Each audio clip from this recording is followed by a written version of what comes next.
Cities and towns around the United States have started to bring the barnyard into their backyards. But if you want to change your zoning ordinances to allow hen keeping, it can be complicated.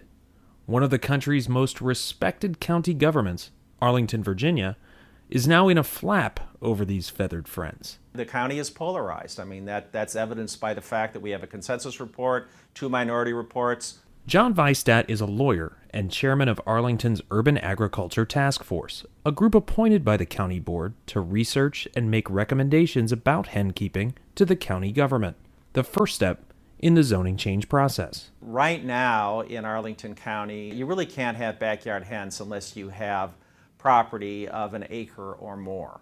Tom Carter wants to change that. When you control the diet of a hen, you control the health quality of the egg. Carter is a member of the Arlington Egg Project, an organization trying to get hens legalized in Arlington. So you can have parrots, you could have 20 parrots, I think, in Arlington if you wanted. That it's okay in Arlington to have pets of almost any kind as long as they're not food-producing pets. Dogs and cats are part of the urban fabric of any community, no matter how big or small. Hens are new. Opposition groups, including one called Backyards Not Barnyards, oppose the measure for human and animal health reasons. You know, how often do they need to be watered, cleaned? What about lights and warmth in the wintertime? I mean, if you can't bring them inside, how do you provide for them on the outside 24/7? There were also some issues that we heard about with respect to human health. There's been incidents of salmonella outbreaks with mail-order hens that people have used. Weistat and the task force seem to agree with Carter's group. Its majority report suggests new regulations that would include a setback of only 20 feet from the property line to the chicken coop, buy-in from a majority of adjacent neighbors, a limit of 4 hens, and no roosters.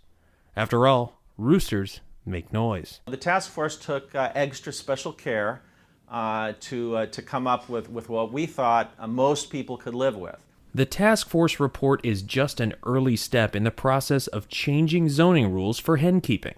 Now, the proposals must be reviewed by the county manager, assessed to determine fees and monitoring rules, reviewed by the county board, and finally, voted on by the board.